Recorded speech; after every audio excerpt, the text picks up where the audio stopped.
Hello friends, good morning. आज हम science NCERT syllabus जो कर रहे हैं 7th क्लास का, उसमें चैप्टर कर रहे हैं ऊष्मा, हीट। आज हम वो करने जा रहे हैं, तो लेट्स स्टार्ट। ऊष्मा जो है हमारा टॉपिक है, चैप्टर नेम है। किसी वस्तु की जो उष्णता मतलब उस चीज़ की जो गर्मी होती है, उसका माप किसके द्वारा किया जाता है? उसके ताप से, टेम्परेचर से किया जाता है कि वो कितनी गर्म है, कितनी ठंडी है। अब जो ताप मापने के लिए उपयोग की जाने वाली युक्ति को क्या कहा जाता है? तापमापी कहा जाता है, या उसको थर्मामीटर। जैसे कि हमें टेम्परेचर आता है, फीवर आता है, तो हम उसका यूज़ करते हैं ना चेक करने के लिए, किसका? थर्मामीटर का। या हम नहीं करते तो हम डॉक्टर के पास जाते हैं, डॉक्टर करते हैं। ओके फ्रेंड्स, थर्मामीटर में क्या भरा होता है? पूछा जाए थर्मामीटर में कौन सा द्रव भरा होता है? पारा। अब डॉक्टरी थर्मामीटर होता है, उसमें कितना माप दर्शाया जाता है? आपसे ये पूछा जाए तो क्या हो जाएगा? 35 डिग्री सेल्सियस से 42 डिग्री सेल्सियस तक दर्शाया जाता है। अब आपसे पूछा जाए कि मानव शरीर का जो सामान्य ताप मतलब नॉर्मल टेम्परेचर कितना होता है? 37 डिग्री सेल्सियस, 37 डिग्री सेल्सियस। अगर फ़ारेनहाइट में पूछा जाए अकॉर्डिंग टू थर्मामीटर, तो वो होता है 98.6। कितना होता है? 98.6 फ़ारेनहाइट। प्रयोगशाला तापमापी का जो परिसर होता है, उसमें कितना होता है? 10 डिग्री सेल्सियस से 110 डिग्री सेल्सियस। नॉर्मल में 35 से 42 होता है, और जो प्रयोगशाला लेबोरेटरी में यूज़ किया जाता है साइंस की, तो उसमें होता है 10 डिग्री सेल्सियस से 110 डिग्री सेल्सियस। जो पदार्थ ऊष्मा को आसानी से जाने देते हैं,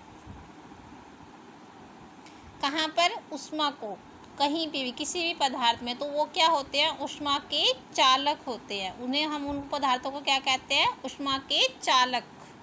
उदाहरण जैसे कि एल्यूमिनियम, आयरन, कॉपर, तांबा।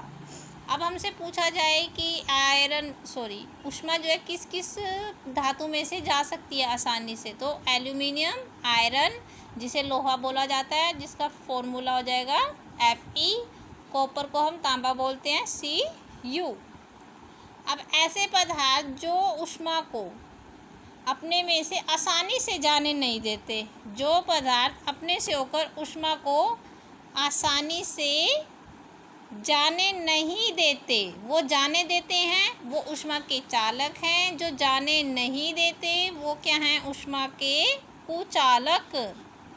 क्या हैं? ऊष्मा के कुचालक। आप उनको, जो ऊष्मा के चालक हैं, उनको सुचालक भी बोल सकते हैं, और जो नहीं जाने देते उसे ऊष्मा के कुचालक बोलते हैं। जैसे कि प्लास्टिक, लकड़ी, ऊन। अब कैसे? अब देखिए, हम प्लास्टिक को ऊष्मा से गर्म करते हैं, ताप से गर्म करते हैं, तो वो क्या होती है? मेल्ट हो जाती है, लकड़ी जल जाती है, ऊन भी जल जाती है, फिनिश हो जाती है।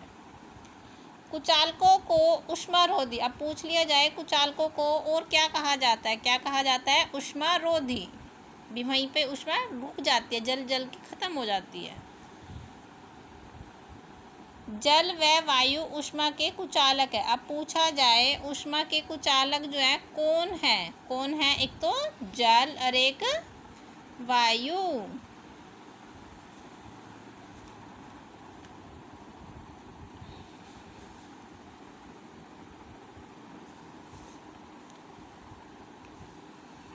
ठोसों में प्राय ऊष्मा चालन द्वारा स्थानांतरित होती है। पूछे जाए कि ठोस जो अवस्था वाली पदार्थ होते हैं, धातु होती हैं, उसमें ऊष्मा का कैसे स्थानांतरित होती है? कैसे होती है? चालन के द्वारा। ठोसों में ऊष्मा किसके द्वारा स्थानांतरित होती है? किसके द्वारा स्थानांतरित होती है? चालन के द्वारा। यह क्या एक विधि है ऊष्मा के जाने की। अब पूछा जाए द्रवों और गैसों, 3 अवस्था होती है हमारी, ठोस, द्रव, गैस। अब ठोस में तो चली गई चालन के द्वारा। अब जो है द्रव और गैस, उसमें ऊष्मा किसके द्वारा जाती है? स्वहन।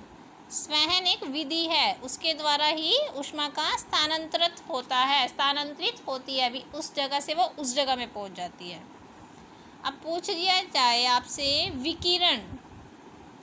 विकिरण होती है जो, उसमें जो है ऊष्मा का स्थानांतरण करने के लिए किसकी आवश्यकता होती है? किसी भी विधि की आवश्यकता नहीं होती हमें। किसकी? ना तो चालन की, ना ही संवहन की। किसके अंदर? विकिरण के अंदर। विकिरण के अंदर ऊष्मा की जो स्थानांतरण होता है उसकी कोई प्रोसेस ही नहीं है। वो विकिरण जो है वो स्थानांतरित ही नहीं होती, वो वहीं पर रुक जाती है। ओके फ्रेंड्स, अगर आपको ये चैप्टर अच्छा लगे तो, पसंद आए तो आप प्लीज़ वीडियो को लाइक करें, शेयर करें अपने फ्रेंड्स को और चैनल को सब्सक्राइब करें। Thank you.